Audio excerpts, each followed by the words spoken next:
A pilot in Russia came forward and told of a frightening UFO encounter. Risking ridicule, Maxim Churbakov was determined to tell what he maintains is the true story of his bizarre experience. At 19, Churbakov was one of the rising stars in the Soviet Military Flight Academy and became the Russian equivalent of a Top Gun. His flying record was impeccable until August 1991.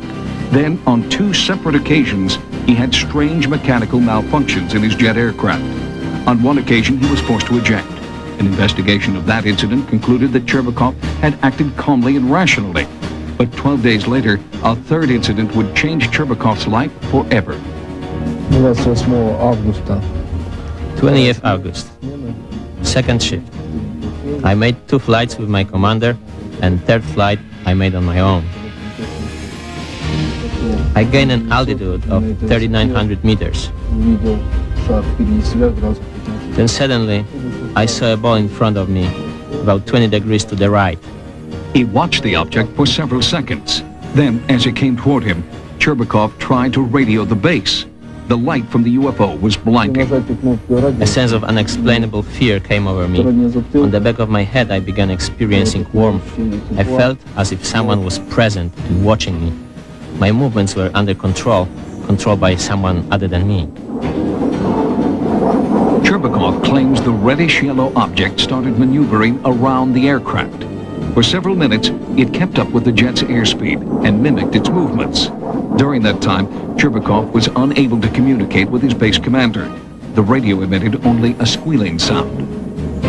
Pilot Churbakov's description of the UFO moving relative to his own airplane is really quite common. Dr. Richard Haynes has documented over 3,000 pilot sightings of UFOs. I have thousands and thousands of cases of pilots in daylight encounters with structured objects, in the sense of having 3-dimensional mass, in the sense of having aerodynamic kinds of flight behavior relative to the aircraft. And so what he describes here fits in very nicely to what I have from hundreds of other pilots around the world.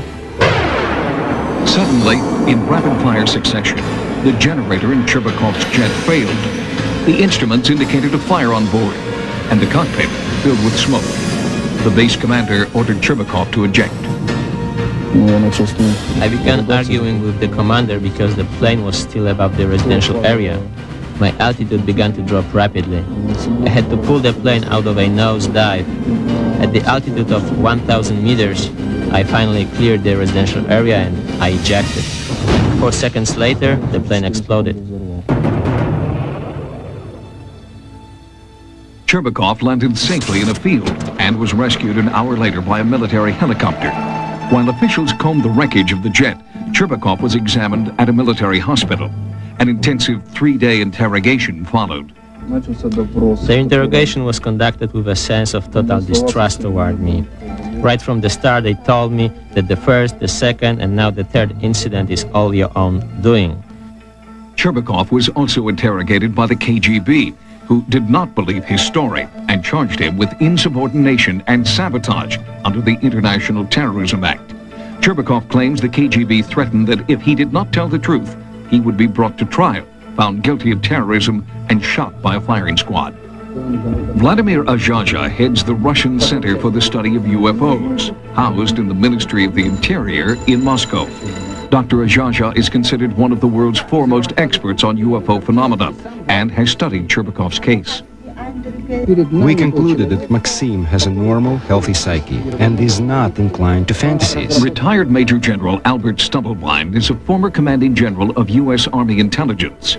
He witnessed and documented a hypnosis session conducted with Churbakov by an American psychiatrist.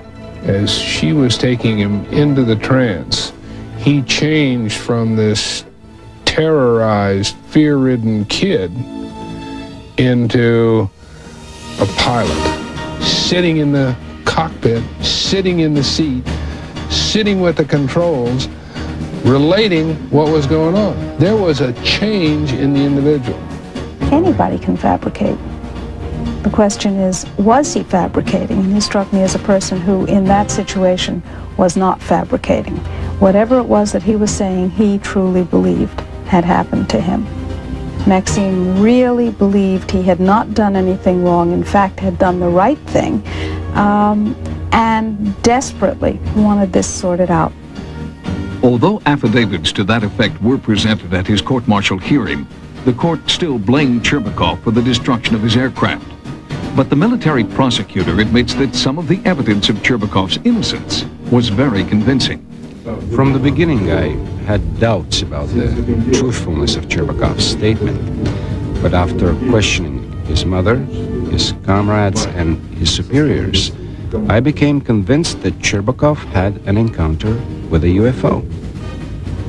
In January 1992, the case against Maxim Churbakov was dropped. But despite this vindication, he was not welcomed back into the military. There is no training for pilots to deal with such encounters. The older pilots told me that a lot of encounters happen, but they don't speak about them. I feel that I'm missing something from my soul that I want very much. My love for the planes and flying has remained and will continue to remain. There is now a movement underway in Russia to award Churbakov with a medal for heroism.